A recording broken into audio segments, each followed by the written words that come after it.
across the central part of the U.S. are bracing for multiple days of severe weather this week. You're looking next to me as storms ripped across multiple states yesterday. And with this round of severe weather coming again to the plains in the upper Midwest, the strongest storms producing potentially up to baseball-sized hail. In addition to a flood threat in the south, we've also got a chance for some severe storms. Look how pretty that sunrise is. Oh, that is fantastic. Yeah, Dallas, you gotta love that. Nice part of Ottawa County, Kansas, southern parts of Cloud County, Kansas, seeing some hail, but there's certainly a tornado threat with this one. That is 92-mile-per-hour winds, 19 tornadoes, a tornado emergency in Nebraska. And at the exact same time, on the exact same day, a blizzard buries Wyoming under 30 inches of snow, traps hundreds of drivers on 200 miles of frozen interstate, and drops temperatures to 20 degrees. Same storm system. That was 3 days ago, and the system that caused all of it is not done. Right now, tonight, flood watches are going active across South Texas. Heavy rain is bearing down on 6 states from the Gulf Coast to the Ohio Valley, and the ground beneath all of it is already saturated from a week of storms that haven't stopped since May 16th. There's a detail buried in this week's data, one pattern forming in the Pacific Ocean that changes the trajectory of everything we're about to walk through. And it explains why what's happening right now may only be the beginning. Here's what you need to understand about the last 6 days in America. Starting May 16th, a multi-day severe weather outbreak has torn across the United States on a scale that hasn't let up for nearly a week. The Storm Prediction Center issued a rare level 4 moderate risk for the Central Plains on May 18th. That risk verified perfectly. Tornadoes hit Nebraska, Kansas, Iowa, and Illinois. Hurricane-force winds slammed through Chicago. A blizzard shut down southern Wyoming. Flash flooding swallowed roads in Iowa and Texas. And then on May 20th, while central Texas was getting hammered by 70-mile-per-hour winds and baseball-sized hail, a squall line blasted the entire I-95 corridor from Washington, D.C. to New York City. Simultaneously, all lanes of Atlanta's downtown connector, one of the busiest highways in America, went underwater. If you live anywhere between the Gulf Coast and the Great Lakes, between the Rockies and the Atlantic, the last 6 days have directly affected your region. And it's not over. Not even close. The Storm Prediction Center, the Weather Prediction Center, and the National Weather Service all have active warnings up right now, tonight, as you're watching this. And the Memorial Day weekend forecast is building towards something that has meteorologists watching very carefully. But to understand where this is going, you need to see where it started. And it started with a tornado on the ground in southeastern Nebraska. May 18th, 2026. The atmosphere loaded like a weapon. All morning, a convective system churned across the upper Midwest. For a brief window, it looked like it might weaken. It didn't. As temperatures climbed, the system underwent what meteorologists call upscale growth, meaning it didn't just hold together. It got bigger. It got angrier. By mid-afternoon, the storm system split its personality. In the Great Lakes, it organized into a high-speed squall line pushing through Illinois. Down in the Central Plains, the environment favored discrete supercells, isolated, rotating thunderstorms, each one a potential tornado factory. At 2:58 p.m. Central Time, the first tornado touched down in Gage County, Nebraska, 3 miles northwest of the small town of Odell. Then at 4:44 p.m., the National Weather Service office in Omaha confirmed what storm chasers were already seeing with their own eyes. A large and destructive tornado was on the ground, directly over Pawnee City, Nebraska, moving northeast at 40 miles per hour. The NWS issued the words no community ever wants to hear, tornado emergency. That designation is not handed out casually. A tornado emergency means a severe threat to human life and catastrophic damage is imminent. It means the tornado is confirmed, not radar indicated, not suspected, confirmed, large, and heading straight for people. More tornadoes followed. South of Dawson at 5 o'clock. Southwest of Barada 15 minutes later. Across the Kansas border, storm chasers confirmed tornadoes near Waterville, Frankfort, and Blue Rapids. Over in Iowa, one hit near Benton. In Illinois, an EF0 touched down near Paxton, ripping apart a farmstead outbuilding. 19 tornado reports in a single day. But here's what made May 18th truly extraordinary. It wasn't just the tornadoes. The straight-line winds that accompanied this system were pushing into territory normally reserved for hurricanes. Near Jarballo, Kansas, and again near St. George, a measured wind gust of 92 miles per hour. That's stronger than a Category 1 hurricane at landfall. Now imagine that wind ripping through open farmland, snapping power lines, peeling roofs, sending debris airborne across county roads. And then the squall line reached Chicago. At Midway Airport, one of the busiest airports in the Midwest, instruments recorded a 79-mile-per-hour gust. That single reading broke a record that had stood for 76 years. The previous highest May wind gust at Chicago Midway was 72 miles per hour, set in 1950. Harry Truman was president the last time wind hit that hard at Midway in May. But the tornadoes and the hurricane-force winds weren't even the strangest part of May 18th. Because while all of that was happening across the plains in the Midwest, something entirely different was happening 500 miles to the west. At 5:15 in the morning on May 18th, Marianne Nelson left her home in Rawlins, Wyoming. She was driving to work at the Wyoming State Penitentiary, a commute she's done 1,000 times. 10 minutes, door to door. She got on Interstate 80, and she didn't get off for almost 6 hours. Wet, heavy snow was falling across southern Wyoming at rates that overwhelmed everything: the road, the plows, the visibility. Wind gusts up to 45 miles per hour whipped the snow into a horizontal wall of white. Visibility dropped to 0. 4-foot drifts formed across the lanes. And then, everyone just stopped. "I've got 3 semi-trucks parked in front of me," Nelson told Cowboy State Daily. "I guess there's a tow truck somewhere, but he's stuck, too. I can't see anything, and I only have a quarter of a tank of gas." She was stuck. Hundreds of others were stuck. More than 200 miles of Interstate 80 shut down in both directions between Rock Springs and Cheyenne. That's a stretch of highway longer than the distance from New York City to Washington, D.C. The storm buried the snowy range in 30 inches of snow. 30 inches. In May, Cowboy State Daily meteorologist Don Day confirmed it. "I've had reports of 30 inches of snow in Snowy Range." And then the power went out. At 2:27 in the morning, the storm snapped a transmission line between the Platte and Whiskey Peak substations. One line, one break, and Rawlins, Sinclair, and Wamsutter went dark. Schools closed. Businesses closed. Carbon County Sheriff Alex Bakken set up an incident command post and mobilized search and rescue, not for the blizzard, but to transport oxygen-dependent residents to the hospital because their homes had no power to run their equipment. And then the communications failed. Verizon's outgoing calls from the county's emergency communications center stopped working entirely. The sheriff's office could receive 911 calls, but couldn't call anyone back on Verizon lines.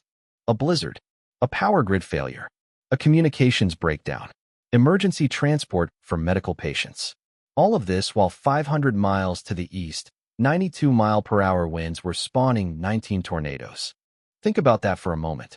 One storm system stretching across the entire midsection of the country, producing tornadoes in one hand and a blizzard in the other. On May 18th, 3 weeks before summer, trucker Zaid Sear was stuck on the eastbound lane somewhere between Wamsutter and Rawlins. He sat there for almost 11 hours before traffic moved. "I figured I was going to be here until tomorrow morning," he said. He nearly was. By 5:30 p.m., both lanes between Rock Springs and Laramie were still closed. The National Weather Service stacked a blizzard warning on top of a winter weather warning on top of a freeze warning. Overnight temperatures were forecast to drop as low as 12 degrees. Now, here's what most people don't realize. May 18th was dramatic, but it was just one day in a sequence that started on May 16th and hasn't stopped since. And what happened on May 20th made the geographic scope of this outbreak jump from the plains and the Rockies to the entire eastern half of the country. May 20th is when this outbreak stopped being a regional story and became a national one. The day started in Texas. A mesoscale convective system, a massive cluster of self-reinforcing thunderstorms, rolled through central Texas with wind gusts clocked at 70 miles per hour in Georgetown. Street signs bent. Light poles snapped. Thousands of customers across the Austin and San Antonio metros lost power as trees came down on lines. While Georgetown was getting hit, West Texas was getting pummeled by something different. Intense supercells in McCulloch County dropped hailstones measured at 2.5 inches in diameter, tennis ball sized, the kind that shatters windshields, dents metal roofing, and strips crops bare. And it wasn't isolated. Corpus Christi International Airport logged wind gusts between 69 and 70 miles per hour as the MCS pushed south. But Texas was only Act 1. By afternoon, the energy from this system consolidated into a squall line that screamed east and northeast. By evening, it was running straight through the I-95 corridor, the most densely populated strip of real estate in the United States. Severe thunderstorm watch 234 went up for D.C., Maryland, Pennsylvania, Virginia, and West Virginia. Watch 235 followed for Connecticut, Delaware, New Jersey, New York, and Pennsylvania. The squall line pushed measured gusts of 60 to 70 miles per hour through the nation's capital and into the New York City metro area, where gusts topped 62 miles per hour. In Lancaster and Berks counties, Pennsylvania, trees fell into occupied homes. And simultaneously, Atlanta drowned. Torrential rain dumped 2.5 to 3.5 inches across the metro area in a concentrated burst. Flash flood warnings went up as water surged across surface streets and highways. The downtown connector, where I-75 and I-85 merge through the heart of Atlanta, one of the most heavily trafficked highway interchanges in the entire southeastern United States, closed. All lanes. Vehicles were stranded on the I-85 connector as water rose around them. 3 simultaneous crises across 1,500 miles. Texas, the I-95 corridor, and Atlanta. All driven by the same storm system that had produced tornadoes in Nebraska and a blizzard in Wyoming just 48 hours earlier. And this is the part that should concern everyone watching this. Because May 20th wasn't the end of this system. It was the middle. And what's happening right now, tonight, is why forecasters are watching the next 72 hours with genuine alarm. Right now, as you're watching this, the National Weather Service office in San Antonio has a flood watch in effect for South Texas. It goes active at 9 p.m. tonight and runs through 9 p.m. tomorrow. Isolated rainfall totals could reach 6 inches. 6 inches doesn't sound like a lot until you understand where it's falling. The Edwards Plateau region of southwest Texas, around Del Rio, is rocky, arid terrain with minimal soil absorption. When you drop 6 inches of rain on rock, the water doesn't soak in. It runs fast, downhill, into creek beds, drainage channels, and low water crossings that go from dry gravel to churning, chest-deep current in minutes. The Weather Prediction Center has a slight risk of excessive rainfall posted tonight for 3 separate zones. Southwest Texas, the Ohio Valley stretching from Kentucky through West Virginia into southern Ohio, and eastern Louisiana into southern Mississippi. In the Ohio Valley, the soil is already saturated from repeated rounds of storms. In Louisiana, a stalling cold front is creating conditions for urban flash flooding in New Orleans and Baton Rouge. The Vermilion River at Lafayette is already at flood stage. And this is on top of what's already active. As of early this morning, a flash flood warning was in effect for Kimball County, Texas, rated as a considerable threat. A severe thunderstorm warning was up for Mason County, Texas, with 60-mile-per-hour winds and quarter-sized hail. Precipitable water values in southwest Texas are hovering near 2 inches. That's the total amount of moisture in the column of air above you. And at 2 inches, the atmosphere is holding as much water as it physically can for this region. For the tens of millions of Americans living between the Gulf Coast and the Ohio Valley, this isn't a forecast of something that might happen next week. This is tonight. This is the next 12 to 24 hours. And the window for preparation is closing. But here's the part that keeps this story from being a single weather event and turns it into something much bigger. Because what's happening tonight doesn't exist in isolation. It's part of a pattern, and that pattern has been building since March. Step back from this week for a moment and look at 2026 as a whole. Through mid-May, the United States has recorded more than 575 tornadoes. Illinois alone, one state, logged 119 tornado reports through the end of April, leading the entire nation. And the traditional peak of tornado season doesn't even arrive until late May and June. We're not past the peak. We haven't even reached it yet. But the raw numbers aren't what make 2026 historic.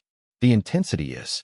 On March 10th, an EF5 tornado touched down in Wells County, Indiana. Winds in excess of 200 miles per hour. A 14.5-mile damage path. It was the first EF5 tornado to strike the United States since 2013, and only the second since the devastating Moore, Oklahoma tornado that killed 24 people. An EF5 in early March. The National Weather Service called it virtually unheard of. The historical record for EF5 tornadoes clusters in April, May, and June, not the first week of March, when the ground in Indiana is often still partially frozen. That tornado was part of a 6-day outbreak from March 5th through the 10th. 30-plus tornadoes confirmed. 10 rated EF2 or higher. 12 people killed across 6 states. 144 injured. In Michigan, the Union City EF3 killed 3 people, including a 12-year-old boy, and became the strongest tornado to strike the state in 49 years, and the earliest EF3 ever recorded in Michigan's history. Governor Whitmer declared a state of emergency. And then April brought another major outbreak on the 17th, with 54 confirmed tornadoes across the upper Midwest. And then May 16th through today. This is not a normal year. The frequency, the intensity, the geographic spread, and the timing are all running outside historical norms. And there's a reason for that. A reason that ties directly to what's happening in the Pacific Ocean right now, and what it means for the rest of 2026. Remember the detail I mentioned at the start of this video? The one pattern forming in the Pacific that changes everything? Here it is. NOAA's Climate Prediction Center released data showing that El Niño has an 82% chance of emerging by May through July of this year. An 82% chance. And a 96% chance of persisting through the winter of 2026 into 2027. The Niño 3.4 index, the key measurement, is sitting at plus 0.4 degrees Celsius and climbing. Subsurface ocean temperatures in the equatorial Pacific have been increasing for 6 consecutive months. The heat is building from below, and it's about to surface. Now, here's why that matters for what you're seeing on your screen right now. El Niño doesn't just warm the Pacific. It reshapes the jet stream, the river of fast-moving air 5 to 7 miles above us that steers every storm system across the country. When El Niño is building, the jet stream amplifies. The dips get deeper, the ridges get taller, and the collision zones where warm, moist Gulf air meets cold, dry Canadian air gets sharper, more volatile, and more frequent.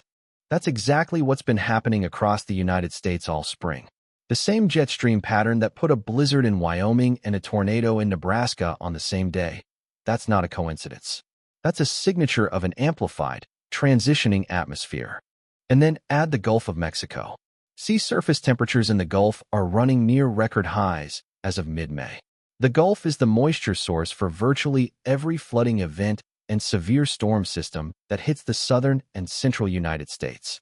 When the Gulf is this warm, it's pumping abnormally high levels of moisture into the atmosphere, which is why precipitable water values in Texas are hitting 2 inches, why 6-inch rainfall totals are on the table tonight in the Edwards Plateau, and why the Weather Prediction Center has had excessive rainfall risks posted for the better part of 2 weeks. Warmer Gulf. Amplifying jet stream. 6 straight months of subsurface Pacific warming. This isn't a run of bad luck. This is the atmosphere responding to measurable, documented conditions. And those conditions don't switch off in June. They strengthen. Which brings us to what's directly ahead, and it's not just severe storms. Today, May 21st, NOAA is scheduled to announce its official 2026 Atlantic hurricane season outlook. The season starts June 1st. Colorado State University's forecast calls for somewhat below normal activity, partly because El Niño tends to increase wind shear in the Atlantic, which tears hurricanes apart. That sounds like good news until you remember one thing. Below normal doesn't mean zero. It only takes one storm hitting the wrong place to create a catastrophe. And with Gulf temperatures this high, any storm that does form will have an abnormally warm ocean to feed on. There's one state that tells the story of 2020 SIXS storm season better than any other. Texas. Governor Greg Abbott first issued a severe storm disaster proclamation on April 27th.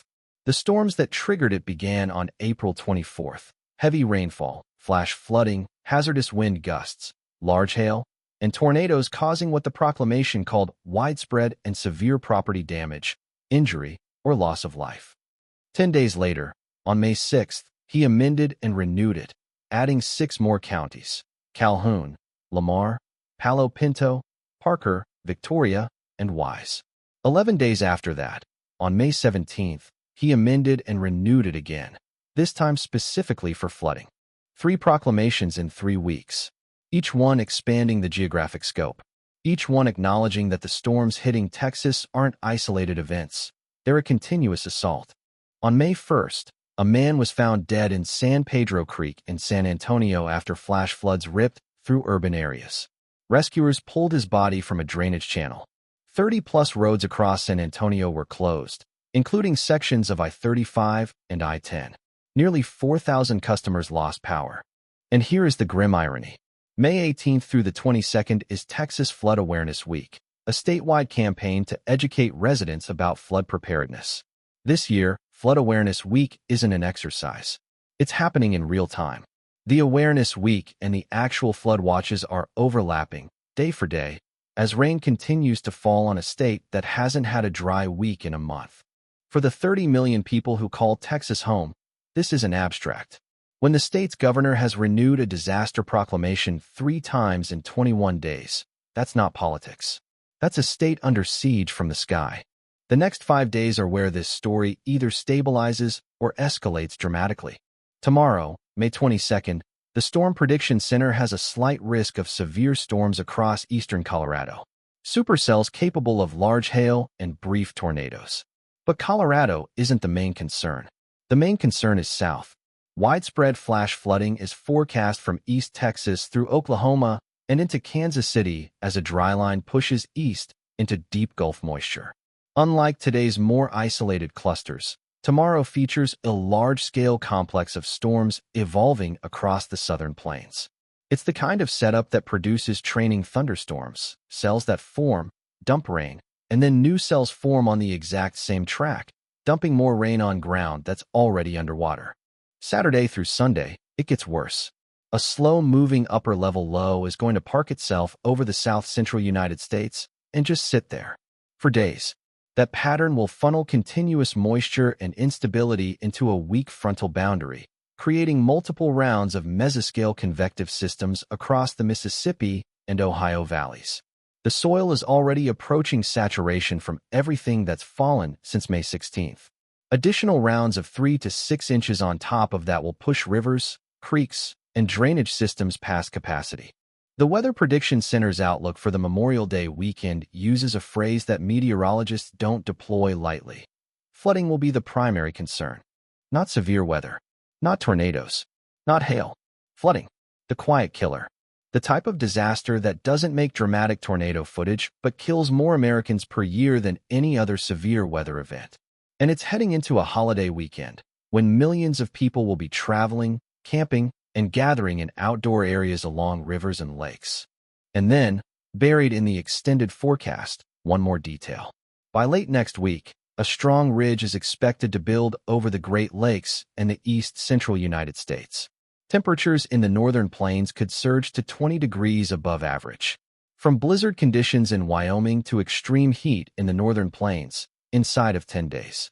We started this week with tornadoes and a blizzard on the same day. We're ending it with flood watches, saturated ground, and a holiday weekend that meteorologists are watching hour by hour. The storm system that produced all of this hasn't left the country. It has changed shape, shifted targets, moved from tornadoes to straight-line winds to flooding to more flooding. 6 days and counting.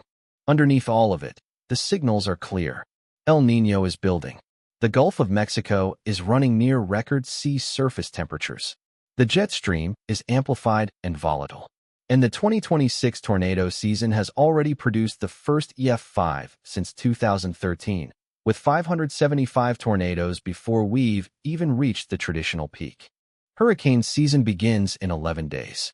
The conditions that created this week, the record winds, the blizzards in May, the flooding from Texas to Atlanta to the Ohio Valley, those conditions haven't resolved. The data says they're intensifying. We're watching this around the clock. The moment something changes, you'll see it here first. Stay alert this weekend. If you're in the flood zone, have a plan. If you're traveling, check conditions before you leave. This storm season isn't finished with the United States. Not by a long way.